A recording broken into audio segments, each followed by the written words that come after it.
The 2026 F1 season hasn't even started, but the war is already won. While rivals built engines by the book, Mercedes engineered a shape-shifting monster that exploits the laws of physics to bypass the FIA's ultimate power limit. Is it genius, or is it the greatest heist in racing history? A seismic shaking before the new 2026 era. The 2026 Formula One season hasn't even officially begun, yet the fires of controversy are already incinerating the peace within the paddock. Mercedes, the titan from Brackley, has reportedly ignited collective fury after a brilliantly clever illegal engine trick was sniffed out by its competitors. This is no mere innovation, it is a technical manipulation that threatens the very integrity of the FIA's newest power unit regulations. Rumors suggest this advantage could radically reshape the competitive landscape before a single starting light even flickers. If these suspicions prove true, we are witnessing the largest technical scandal in over a decade. Every team is now on high alert, demanding a decisive answer for Mercedes' audacity in exploiting a legal loophole that other manufacturers considered a sacred boundary in the pinnacle of world motorsport.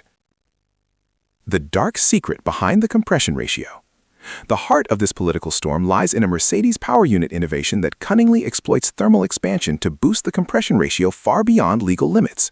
Under the new 2026 rules, the FIA slashed the technical limit from 18:1 to 16:1 to ensure performance parity. However, internal whispers suggest Mercedes found a magical way to hit that 18:1 mark while the engine is running at full operational temperature on track. Even more shocking, the engine still reads a legal 16:1 when undergoing static inspection by the FIA under cold conditions in the garage. This is a masterclass in technical camouflage, a mechanical illusion that leaves monitoring sensors completely powerless. Mercedes is accused of playing in a pitch-black gray area, creating a monster under the hood that theoretically shouldn't exist according to the official rulebook. A devastating explosion of raw horsepower. The impact of this compression ratio manipulation isn't just a number on a page, it is a tangible threat delivering an extra 10 to 15 horsepower. In the ultra-competitive world of Formula One, that figure represents a massive chasm, roughly equivalent to a quarter-second advantage per lap. A time gap of that magnitude can determine whether a driver dominates the podium or languishes as a mere midfield filler. Imagine an advantage gained without even turning a wheel on the circuit. Primary rivals like Ferrari and Audi feel betrayed by a monitoring system they now consider full of holes. They realize that if this technology is allowed to stand, the 2026 World Championship is effectively over before it starts. Mercedes stands accused of stealing the march in the most provocative way, triggering absolute panic among the world's elite top-tier engineers. Metallurgical magic, the expanding piston rods. How did Mercedes pull off this impossible trick? The answer lies in high-level materials engineering of the connecting rods. Usually, as an engine heats up, all components expand and the compression ratio actually drops slightly from 16:1 to about 15.4:1. However, Mercedes has revolutionarily reversed this law of nature. They are utilizing a secret material with a coefficient of expansion significantly higher than the surrounding engine block. As engine temperatures soar mid-race, the connecting rod actually lengthens, pushing the piston higher into the cylinder at the top of its stroke. This automatically shrinks the combustion chamber volume and explodes the compression ratio back up to 18:1. It is an engineering masterpiece that is legal in the workshop but illegal in function on the track, creating total chaos in the interpretation of FIA rules. The manufacturer rebellion, Ferrari, Audi, and Honda. Fury is now overflowing from the headquarters of Maranello to Ingolstadt. Ferrari, Audi, and Honda have officially lodged a formal and stinging protest with the FIA, demanding this Mercedes innovation be banned before the season kicks off. They argue that while the engine may textually comply with the 16:1 limit during static tests, it philosophically violates the spirit of the regulations. Compression limits were established to control costs and create fair competition, not to be circumvented by clever thermal expansion tricks. Rivals feel cheated by Mercedes' ingenuity, which they believe has crossed the line of competitive ethics.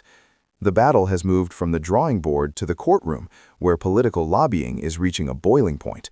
These automotive giants warn that F1's integrity is at stake if the FIA fails to close this lethal loophole.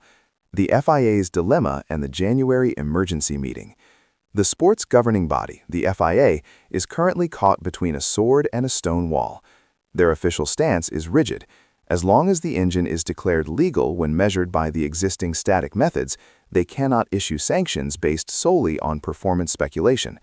However, the public and team pressure is so immense that an emergency meeting has been scheduled for January 22nd. All power unit manufacturers will gather to discuss this thermal crisis. Unfortunately, many observers doubt there will be radical changes because these engines have already passed homologation and the designs are locked. This meeting will likely only focus on dynamic measurement methods for the future, rather than canceling Mercedes' finished design. The FIA is in a difficult position to punish innovation without physical evidence of a rule breach. Red Bull, ally or enemy in the scandal? Amidst the uproar, Red Bull Racing has displayed a strangely calm and almost dismissive attitude. Ben Hodkinson, the director of Red Bull Powertrains, brushed off the controversy as mere noise. However, this calmness has sparked new suspicions. Many suspect Red Bull possesses similar technology because they have aggressively recruited key engineers from the Mercedes engine department over the last few years. This talent migration brought the design philosophy of Brixworth directly to Milton Keynes. If Red Bull is also using this thermal expansion trick, the power map will split into two camps, those who have the technology and those who are left behind. Red Bull won't protest an innovation they might also be using to maintain their dominance. This further complicates the political landscape as there is no unanimous voice from the top-tier teams. Ferrari and Audi trapped in desperation. For Ferrari, Audi, and Honda, time is currently the cruelest enemy. The racing season begins in March, and changing fundamental engine designs like connecting rods and internal structures is not an overnight task. They do not possess the same metallurgical technology, do not fully understand the expansion parameters Mercedes is using, and find it impossible to catch up in a matter of weeks. They feel like boxers entering the ring with their hands tied, facing an opponent carrying a secret weapon. This frustration runs deep because they have invested hundreds of millions of dollars to follow rules they thought were fair. Without FIA intervention, these manufacturers risk being humiliated on track by a technical advantage they cannot replicate in the short term, threatening to turn Audi's high-profile F1 debut into a total and utter disaster. Mario Andretti's perspective and the harsh reality. Racing legend Mario Andretti offered a cold yet realistic perspective on this scandal. Serving as an advisor to the Cadillac team, he actually praised Mercedes and Red Bull for their sheer brilliance. Andretti compared these engineers to great lawyers who know exactly how to navigate the gray areas before the line turns red. To him, this is the very essence of Formula One, pushing boundaries to the absolute extreme. He emphasized that, practically speaking, it is already too late for major changes. Forcing teams to redesign their power units now would be illogical and unfair to those who successfully found the loophole. F1 history is filled with naughty innovations like Braun GP's double diffuser or Mercedes DAS. This debate is part of the sport's DNA, where intelligence often dictates the winner more than mere compliance. The ADO system, solution or just a consolation prize? The final hope for the trailing teams may lie in a new mechanism called Additional Development Upgrade Opportunities, ADO. This system allows struggling teams to receive extra resources, ranging from additional budget to more dyno testing hours to close the gap. However, the problem is that ADO only activates after several races have already passed. If Mercedes dominates the start, they could build a points lead that is impossible to overhaul before their rivals can even fix it. Furthermore, there is no guarantee that extra money can buy the metallurgical breakthroughs Mercedes has mastered over years of development. Currently, with the voting support of their customer teams, Mercedes holds the political reins of F1. 2026 will be a battlefield where material intelligence determines who will reign at the top of the podium.